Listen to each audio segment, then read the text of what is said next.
Afternoon, Malcolm. Thanks for joining me on the podcast today at Beyond the Kitchen. Nice to have you. You are a kitchen installer for Moylans and have been for many years. And the purpose of this episode is to give the client a bit of background knowledge of how Beyond the Kitchen, how it works, the mechanics of the installation. You've been with us for 15 years now, I believe. Did we roughly there or thereabouts? Do you remember the first job that we done together? Thought Bay, was that? Thought Bay, yes. Kitchen, but I can't, definitely a kitchen. I can't remember a huge amount about it. No. But there's been many. Well, when you get to our age, the memory. Trying to remember all of them. Yeah. Certain ones obviously stick in your mind because they're certain names. A bit more special. Not special, but little nuances that, the reason you remember that, yes, in the kitchen. So, for the viewer, let's give them a bit of an insight. So obviously once we've designed the kitchen, we've sold the kitchen, and then it's over to the surveying, the paperwork, the ordering. And then that process could be 6 to 8 weeks, sometimes longer. Then it's delivered. And then you go in on a Monday morning and then the magic starts out and you put that together. So let's have a little chat about the process of that. So you've turned up day one, the whole kitchen is full up of cardboard boxes. Yep. All you and all packaged up and everything, not exactly where you might want it when it's delivered, but that's the way, that's the nature. That's the logistics people. I was afraid, in an ideal world, everything would be right, we just move it to there and it's in the right place, but it's not like that. No. Plus, you got to start working out what's for where, which pieces are which, and also get in your mind. And I look at the space, where I've got to work, where stuff's going to be in the way. I have to work out where I'm going to put my tools. Well, and the tools these days, your van is full of, obviously, the latest tools. There's quite a lot there. And you're trying to get that into the room with all the cardboard boxes and the furniture and the appliances. It's quite a lot to navigate around, isn't it? Yeah, and generally on day one, I try not to bring too many tools in because I know I'm still going to shift stuff and I don't want to put stuff there and taking, well, it's in the way there now, here, put it to there. And then obviously when you start taking the cupboards, all the packages apart, you need somewhere to put the rubbish. Yeah. That's not going to be in the way. And then all the units have to be broken down. Yeah. All the doors off. I like to label all the doors as I take them off from which unit it came from. Yeah. Because in my mind, if it's been fitted on that cupboard from manufacturer, that's where I want to put it back. Of course, you're not mixing them up. You have a lot of headaches of getting what's right, and then the drawers take up a fair bit of space when you remove all the drawers, backing them somewhere. So basically, you've got to get it back to its carpet's form, just the carpet's form, so they're more manageable to move around and level. I'll obviously join them all together or level them with all those fixtures and doors and drawers in. They can't be done, so they have to come out and be stored safely somewhere and not really get knocked, and you've got to cover them up and try and do your best to allocate an area for that. Is the process, you've obviously got the process, is that rolled out on every single job? Because obviously different designs, different size rooms, but is the process more or less the same? It's more or less at that stage, the unwrapping. Yeah. The order in which I start putting the units in can change. Yeah. I have to study the drawings and work out where my start point is and then progress from that so that I don't cause any problems. Because what you don't want to do, and I've seen this over the years, not with our guys, but heard some experiences from people I know, that there is the risk of you starting the kitchen and you start at A, by the time you get to M, you realise I've missed out G, and then it's, and I've seen this happen in the industry. Yeah. Then it's right, everything's got to come out. We start at A again and do it step by step by step. And sometimes if people are rushing, that's when mistakes can happen, isn't it? Yeah, luckily that's where I feel experience has come in for me, and working it out and thinking, I've got to consider that and make sure I've got enough room for that infill and make sure that's not going to get in the way with that. And sometimes even I've had it where wall cupboards have had to be put in position because they might not have an infill, and they got to work out where they go, because in the base units are supposed to line up. Of course, yeah. So I've had to put base units in, then sit the wall cupboards on top, and then work out if I've got the base units in the right place. Then take them off again so you can fit the base units. But the knowledge that you've overcome that, otherwise, if you fitted it all, cut your infills and then they're wrong, they're no good. So work backwards. Yeah. Yeah. So sometimes things like that, and I always, one of the first things is laser level. Yeah. And work out where high spots in the floor are, low spots, and what's important, which part of the kitchen, what area, which units are the critical height ones. Whereas some, it doesn't matter too much, you can cut the plinth to suit. Other ones, if you've got appliances going in or whatever, it's got to be right at that point. So trying to identify that as well. And straight edging. I put log straight edges on the walls, sit there, bellies, bows, bumps. There's so much can catch you out further on down the line, isn't it? Yeah. For example, the handleless kitchens that had the handle wrap. A lot of people get caught out, and I think we did some years ago, the very first one we've done. We set all the base units up, everything's fitted, and then went to slide the dishwasher in, and it wouldn't fit under the handle rail. Yeah, it's just not going to get. But that doesn't happen anymore. Obviously, learned by your mistakes, and I think that only happened the once. But it just shows you how easy it can. If you don't invest the time up front, as you say, studying the plans, looking against the bill of work, the bill of units. Yes, everything's got a number and it correlates. You've got to invest at least a couple of hours, haven't you, up front before you even open your toolbox, really. Sorry, carry on with the process there. Yeah. And things can catch you out even though you've done that. I can remember a job I did towards the end of last year, and one of the comments the client said when I went in there, said, "Oh, the plastering's really good. A great plasterer." So I'm looking around, I'm just trying to check, and I had an island to go in and some other units and trying to get straight line through. And then I put my straight edge on. All the beads were off by 1/2 inch, 1/4 inch, almost 3/4 inch in places. So not straight lines. I'm thinking the plastering might look nice and smooth, but it wasn't straight. No. And it did actually give me a big problem when I did the other side of this column, and it had a column or projection, and when you measure the two sides, they're different. So you've got to bring the base units out, and I put the straight edge on as well, and I can see the quieter belly in the wall dip inwards, which for your base units is not a problem, but for your wall units, it's a big problem. Yeah. And I had to put the long length of super strong hanging rail up, hang the wall units on, hang one on one end, one on the other end, put a straight line through, measure back from the straight line to the wall, take units off again, pack the metal support rail all the way along at different amounts to suit the measurement from the stream before I could put it all back up again. Yeah. But although that's hassle for you, A lot of hassle. but it just shows your attention to detail, because that could have been fitted straight on without you packing those things off the wall, the hangers. You could have thought, no, right, let's crack on with this, and the end result wouldn't have been to a Moylan standard, would it? No, there are a lot of people who would have just hung the units up and there would have been a slight dish inwards. Yeah. But because they had the underclad panels as well, you're not going to get away with that. No, exactly. It has to be a dead straight line at the front.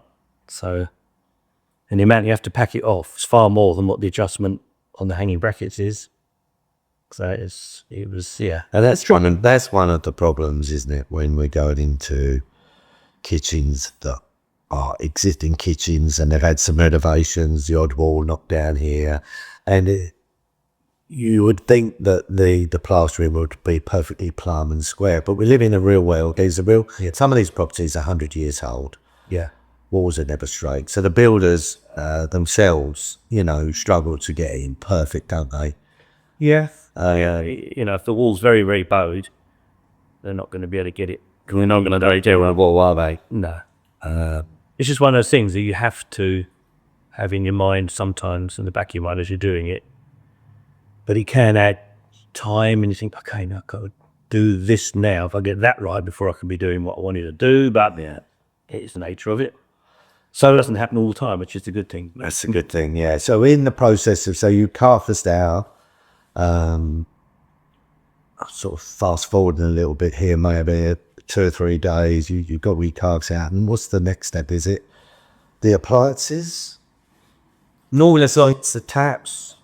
Once I get all the carcasses and everything set up, I will try and get everything.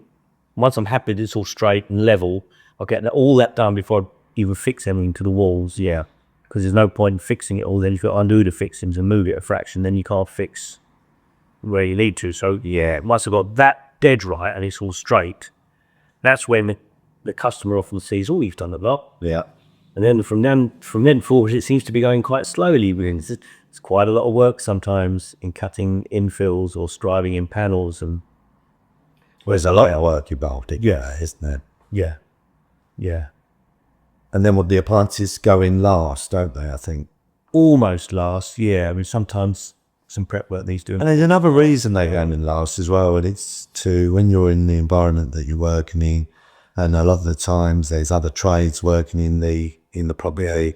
So you want to keep the appliances that are quite fragile, kept in their packaging until you really need to fit them, don't you? Yeah. In the ideal world, you've got the appliances on site in an area that's out of the way, because sometimes I do like to open them up. Yeah. Take measurements, double check. Make sure the correct fittings are in the boxes. Make sure everything's there. Make sure there's no damage. Yeah. Because you have to get the replacement. That also delay, doesn't it? Because sometimes the electricians would have to come in and get some cabling in before the appliance can go in, because they do their first fix, electrics. But then sometimes they've got to come back and actually get fittings and sockets and switches into cupboards before you get the further appliances in. Yeah. And that's another, in a previous episode, we had Steve Brook in. Obviously, you know Steve from SW Brook. And that's the beauty of when we are working with a local builder that we've built a relationship with. You're used to his electricians turning up on site, you're used to his plumbers turning up on site. So we work collaboratively, don't we? Because there's nothing worse than you getting so far and you're waiting for an electrician who we don't know. You say the client's, engaged with their, a local electrician that we're not familiar with. And they may say, well, I can't get around for 2 or 3 days. And then that sort of stalls our praise and ever bad in, But when we're working with builders that we've got relationship, it happens a lot quicker, doesn't it? Well, naturally, I'm really actually impressed that it always seems to be, they'll always put themselves out and get it sorted out one way or another. Yeah. So there's why sometimes when you're working with other trades you don't know, never worked with, sometimes it's hard to manage that process, isn't it? Yeah. So then the appliances go in. One of the big things about the installation of the kitchen, which a lot of people don't understand, this is all part of this podcast, educating the viewer, potentially will have a kitchen, is there is a downtime so you get all the base units, all the critical units in that will be having the worktops. Yeah. Then the worktop company will come in and make templates. Yeah. And then they go off. And then you're now more or less finished that part of the installation, and you can't go any further until the worktop's going. Correct. And sometimes we find, not all the time, but the odd client, we get a bit of feedback from the client and they go, oh, I was a little bit disappointed that we had to wait that length of time before the worktop's ready. Because they're looking at the kitchen, but they can't use it. No. And depending on who the worktop company is, sometimes it can be as little as 5-6 days for the turnaround, and some other companies a bit longer, 10, depending on how complex the stone worktop design is, can be even longer. Yeah. And then I'm right in saying that the worktops then get installed, you go back, because obviously we can't fit the taps or the hob till the worktops go in. Sometimes dresser units have to sit on top. Correct, I forgot about them dresser units. So it's quite involved, isn't it? It is. Keeps you busy. It does. As you say, one of the things from when I first start, it's good knowing when the potential template date is. So you've got target to work to, so that you don't hold that part up. Because as you say, it has a knock-on effect.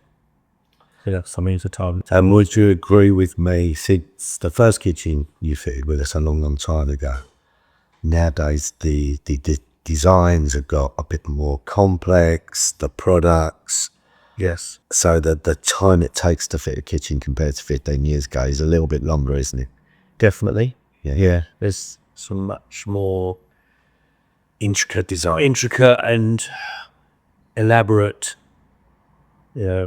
appliances, draft extractor hobs, and and the extractors that used to pop up out of the worktop, and some of those, they're lovely designs, but then looking into them, you think how much extra work's involved in trying to get that to perform, get that right, and They've got to be fitted A1 perfect, haven't they? Because if they're not, we've learned over the years where, if something isn't quite fit, it might look that it's fitted correctly, but if it isn't and there's a problem with the appliance, and then the appliance send their engineers out and they'll look at the appliance and say, well, this hasn't been fitted right, per the guidelines, although everything was working, and they'll say, well, it should have been fitted this way. And sometimes you can't even see what that level of detail is that possibly could be wrong, but can affect the performance of the appliance. And this is why you and our other fitters, you're all over the appliance diagrams to make sure it's the 100% in compliance with their instructions. yeah, And again, that's what we do. yeah, that's all we can do, really. It's all we can do. Because sometimes, as I say, you get a newer clients. I've had no lessons in how to fit this, no instruction, no crash course. I've got to read it, work it out, and then use previous knowledge. I think, well, that should be how it's supposed to perform. And this is why, So, especially at Moylans, the attention to detail that goes in the fitting.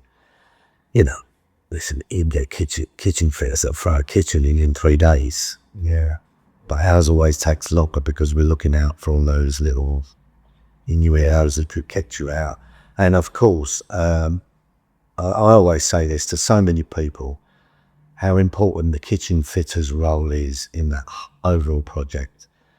From the designers to the delivery personnel to the showroom personnel, the kitchen fitter is so key because the fitter can make or break a kitchen. Yeah, I would agree to that.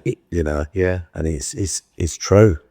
And I have over the years been asked to go and view some other people's kitchens that have been installed.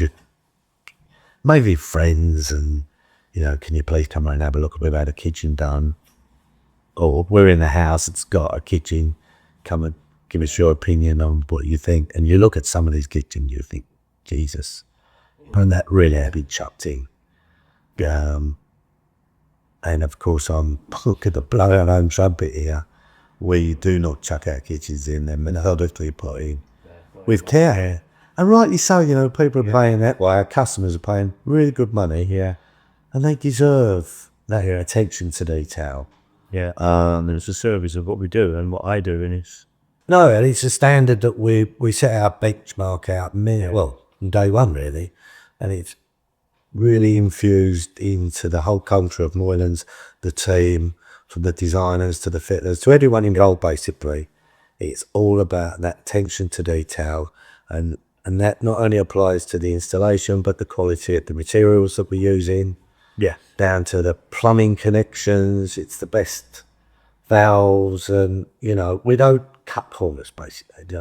Yeah, I'd like to get, because you worked with us for 15 years, you are what I call old school kitchen fits, and I don't mean that as no reference to age there, but your methods, it's definitely your methods, your approach to your work, your approach to building a relationship with the client is I think is fantastic. Just want to sort of share with a bit of your background. Where did you start? Was you enrolled in carpentry from an early age? yeah. I think the first time I was making stuff with wood, I was probably 7 or 8 years old, and I was making furniture for my sister's doll's house. My dad bought me this little carving kit there with a little plane and spoke shave and it was carving knives. And we used to make model aeroplanes and stuff, and making model boats and stuff. So I always had made stuff with wood. Yeah.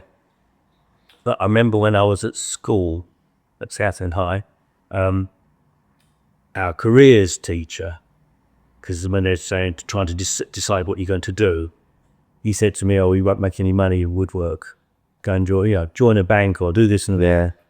I don't really fancy doing that. But I did do my A-level physics and design technology, and I had an interview at Marconi's because I was going to be an electronics engineer, right? But when I went to Marconi's, I just didn't like the place at all. It just looked like a massive factory. I just didn't want to be another little one small person in a massive workforce. And I just thought, I really don't fancy this at all. So I didn't go any further with the electronics stuff.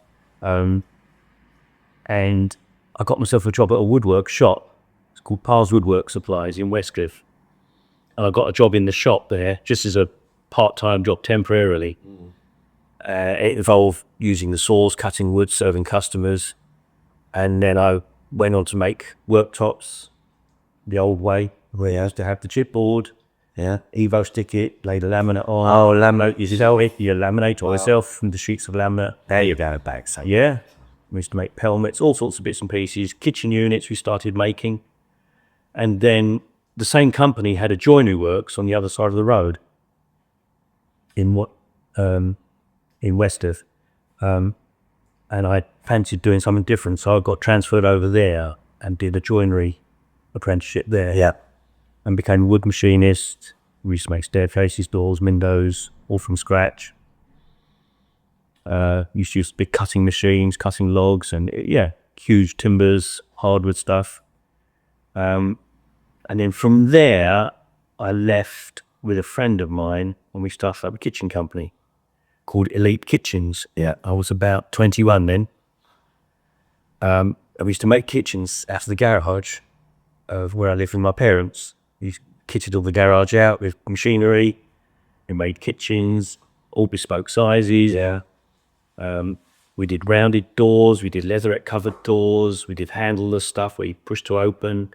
So we were quite sort of new at the time. No one else was really doing some of that stuff. And I remember a winter came, and it was really quite a bad winter with lots of snow. And we didn't have an awful lot of work. And we got offered a job with a shop fitting company, doing bank work in Kent. Right. So we started doing that for a little bit and put the kitchen company sort of on hold. And to be honest, we were earning so much money doing this shop fitting work that we didn't continue the kitchen business. So it's quite a funny full turn coming back. But then from the shop fitting work, we got in with a company called Kilby's Silby and Gayfors. And we worked for NatWest Bank, Bank of England, Lloyds Bank, all the banks. Access. So I was basically working in London most of the time and doing shop fitting work for quite a few years. Worked for a company called Heaps Willard. They're another big old company in London. Did a lot of school work, other buildings, and then did another company called Graph Decor, and that's where we did all the Hilton Group hotels. So we were doing all the hotel refurbishments. So a lot of high-end joinery. Yeah, a lot of boardrooms, matching veneer work on the walls in the boardrooms, lots of high-end work. All the bathrooms fitted out for all the Hilton Group. We did Thistle Hotel in London. Hart Lane, Hilton, did Sherlock Holmes, did another Hilton at Kensington. I worked my way up to being contracts manager on that, running the job. Yeah. So I had a team of carpenters working for me. But to be honest, I preferred doing the work myself. Didn't mind running people, but I'm not a management person where I run other people. So I used to like helping them and showing them how to do the stuff, which I wasn't supposed to be on the tools, but I suppose from such an early age, as you just shared there, like 7 years old, playing around, Yeah. building furniture for your sister's dollhouse. That's ingrained in you at such an early age. And it's been a passion of yours, isn't it? Yeah. And then to go from being creative with your own hands to then managing humans, it's a big difference, isn't it? It is. So then you crept back into a bit more hands-on from the management role? Yeah. I stayed with Graph Decor for quite a while doing the Hilton stuff, and we did a few restaurants in London, quite high-end restaurants, fitting out. It was lovely. But they had a change of management and ownership and bits and pieces, and didn't quite like it as much then. And that's when I decided to leave doing that and start up on my own doing construction work, because I did extensions, lofty versions, general building work, running the jobs and doing all the carpentry myself and getting a lot of the trades I knew that I'd learned, I'd been using, with Graph Depot and then building companies. And I did my sister's extension, which first one in Surrey, and they're both doctors. Well, they're retired now, but they were doctors at the time, and they had a really nice architect, and I had the plans and costed it all up and won the job. Yeah. Had to compete with the other builders, and I can't remember exactly when I started. I think it was 87. But then the architect was very impressed with the work and basically gave me as much work as I wanted from then on. Wow. And it just kept going job after job after job. I'd never do more. I'd never take on 2 jobs at once. No. I would get a job almost finished and start another job where I could get ground workers in or people too. But I never wanted to be doing I'm doing this for a few hours, off to that for a few hours. And I just thought, oh, that's too much. I can't give my proper amount of attention to. No, sometimes, when you used to the way I am, so yeah, and you can overstretch it, and then little crack, appear here, and then And you get stressed, more stressed. Stress, yeah. So it's not about volume, is it really? It's about quality of work, being happy in what you're doing. And then I did that for at least 10 years and enjoyed doing the loft conversions the most, because I wasn't reliant on getting the work out of the ground. It's basically work for me as a carpenter virtually through all of it. I did quite a lot of loft conversions, really pleased with those, all came out well. But I hit a period in my life where, and these were all in South London basically, a few in North London, but nearly everything in South London, Surrey and South London. Yes. But the travel was just getting to me. The time, travel, and it was Like disrupting. It was disrupting. Dartford across it, to get to with every day. Yeah, things were getting worse travel-wise. It was impacting my family life. And at that point, I decided, to stop doing that, make another change. Yeah. What I actually started doing, because I'd done a few of this doing my work in Surrey, I'd fitted a few IKEA kitchens. Right. Because you could go into IKEA, pick virtually everything you wanted, and take it away with you, and you didn't have to wait for anything to be made. It was like off the shelf. Pocket shelf product, yeah. And I realised that a lot of fitters didn't like fitting IKEA ones because they weren't the easiest to fit. They were actually quite difficult to fit. They had no pipe space, no allowance on the back of units. So you had to really think about what you were doing and work things out. So I was doing the IKEA kitchens for when I first started working locally. And I happened to go into David Thorne & Sons because I knew them from when I worked the very first job at Pars Woodwork. Right. As we used to deliver to them. Right. I used to deliver white melamine boards and stuff to their place where they made the kitchens near Chorley Park to make their units from. So I knew them from all those years ago. And so I was in David Thorne & Sons buying worktops, because you could buy oversized worktops and them to count for the units that were or for Walmart. And they asked me what I was doing, basically. And from then, they then asked me if I'd fit kitchens for them, for their. So that's very to fit. So that's when I started getting to fitting as the main work I was doing. Yeah. So I wasn't doing as much other carpentry. And home life improved because you're not travelling all around. Much more. Oh, yeah. I was worried, thinking I wasn't going to be able to make enough money or get enough work, but it soon doing long hours, not seeing your kids, and yeah, all plays into it, doesn't it? Definitely. So yeah, it's all about getting that balance right. Yes. So how long ago was that when you start fitting, being the main doors of your, well, 25 years maybe? Probably at least 25 years we were here. So late there, yes.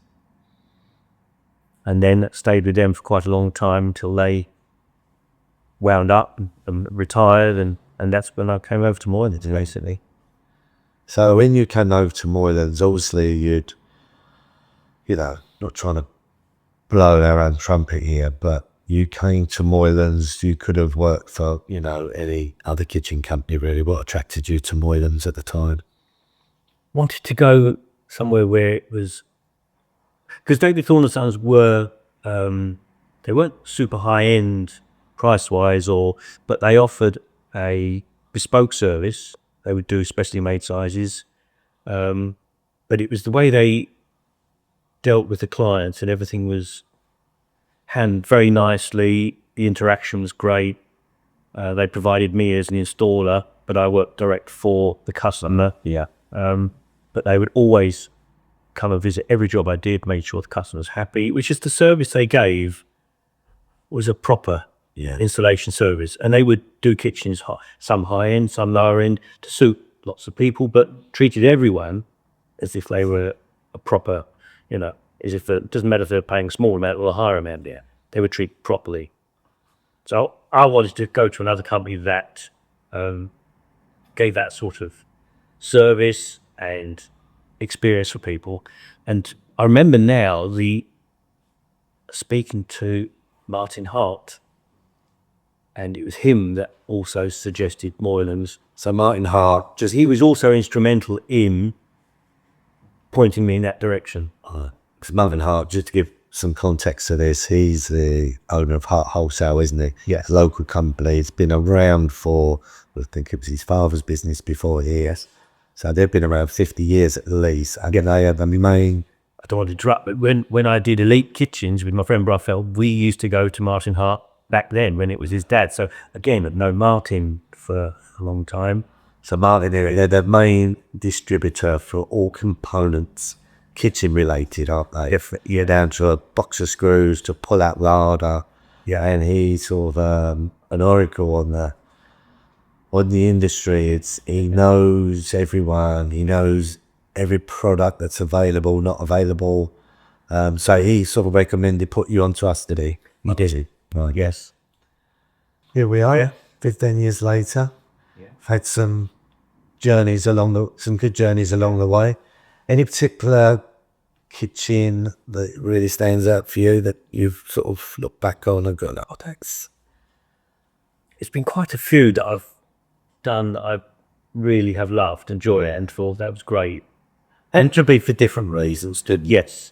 I remember the one along Thorpe Bay seafront, Thorpe Bay Gardens. Yeah. That lovely green kitchen we did. I know there was. Nice green. Bubble green was, shaker, yeah. The larder unit with the open doors, The butler's pantry, the manor house mentor, that's right. Yeah, it was nice. yeah. And it was nice location, wasn't it? Yeah, definitely. People were lovely. And again, that's one of those ones as well, slightly different and gives you more things to think about, work out how you're going to do it, come to the solution. Yeah. I think that looks really good. I feel proud of what you've done. Like you just used the word there, solution, that we as a company, listen, if I were to say every kitchen installation run perfectly, my nose would be that long right now. There are challenges on a lot of installations, but the good thing is but I've got a problem, and you haven't got a problem. We find solutions, don't we? And there is always a solution to any problem that's thrown our way, but it's managing that process. Being transparent with the client, we're not trying to pull the wool over anyone's eyes. Look, we've come across a problem, but we're working the problem. We will find a solution. And I don't ever know of a job that we've just stared into space thinking, this is not fixable. There is always a solution, isn't there? Yes.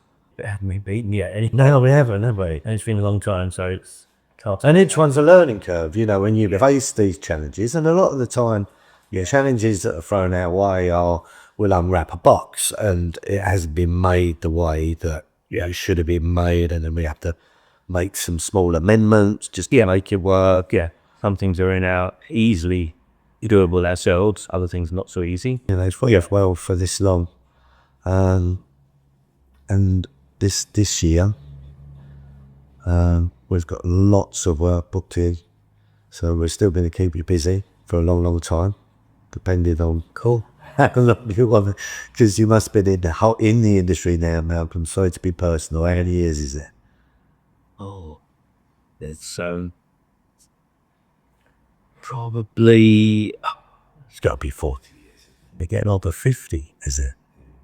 Yeah. You're looking well. You're looking good to that age. thank you. I'll try and do the best I can. So Malcolm, obviously you're on the tools, you're out there. Is there anything that working for Moylans that you really feel comfortable with, what you like and how it all works? It's never a problem getting hold of anyone, or on a phone call or even message, if I had a query. Yeah. And I like to, sometimes it might seem a little bit petty or small, insignificant way, but sometimes I will want to confer or clarify before I cut something, because if I cut something that's intended to somewhere else, then I can cause, not a problem, but it can cause an unnecessary expense and time wasting. So I do like to be able to get hold of people, and I do find it's actually very easy to get hold of yourself, and Jason and Derek and other people, which is great. Also, I love the amount of paperwork. This gives me proper breakdown. Very, very good drawings, really comprehensive, and the visual photos I get as well. Gives me an idea that this is how it's going to look, and often I use those visuals, which I get often before I start the job. Well, it gives you an insight. That's right. Insight to what you're up against, isn't it? That's right. And it also helps me decide a process of where I'm starting, and I can identify, oh, that might be tricky, that needs working out, and that might need to look at how I'm going to get that to work and fit. Be mindful of that area, make sure I've got enough clearance for that. So all of the support that I need. So it's the processes we have in place that help the fitter, isn't it, really, is what you're trying to say. And the collaboration, like you say, I'm on hand most of the time. The other team members, so it's that team collaboration again, isn't it? Definitely. Is why it all works. It gives me enough sort of comfort to know, like a support, to know that it's not going to be that difficult to get to this final designation, our final result of what we're looking for. We've fit many kitchens over the years where you've been the installer, and we've got returning customers, and it's funny. We're doing a bedroom for somebody, a client, Joe's daughter, DB, and they won't have anyone in their house except you. So that's credit to you, isn't it? It's nice. Nice. I like the customers to feel comfortable that I'm there. Because I'm in their house, and it's, I try not to, don't take liberties, but I like to be able to feel like I can relax as well. And be sort of fairly friendly with them. But it's nice, from the business owner's point of view, is the feedback, right? Because most of our clients give us a bit of feedback after the kitchen's finished, and they're always very nice, and they pay you compliments, which just is it's nothing better than getting that feedback from clients. They're over the moon, not only with the product, not only with the designer, but your fitter was really nice. He was courteous. He cleaned up every day after packing his tools away. And it's those little things, he hoovered up at the end of every day. Little things like that don't mean much to some people, but to a lot of people, Anthony included, it's a testament to our standard of work. And it goes such a long way. Obviously, you've been a valuable member of the team for many years. What, from your experience being out there in the field, what makes Moylans different, and what makes us special in the from the customers' point of view? Moylans do offer a vast array of products. Their designs are very, very good, and there's no limitation with Moylans as far as sizes, making things work in different ways. And I know that they've always said how happy they are with interaction with Moylans, and nothing's too much trouble. And going back to job, I often go back to jobs sometimes afterwards for odd bits and pieces might be doing, and they're always very happy with how Moylans always put themselves out to put it right, or we get a bit that's broken or missing, or a bit they're damaged, that they'll sort it out. So the follow-up, not just, there's your finished kit. Service as well. It is more of a service that lasts after the kitchen's finished. So we're doing something right. Definitely. Malcolm, brings us to the end of this episode. Thank you very much for your time. It's been a pleasure having you on the episode today. And to the viewer, I think it's been valuable giving them an insight to how it all works behind the scenes. So to the viewer, if you would like to see more, please like and subscribe. If you've got any questions regarding today's episode, please leave your comments below.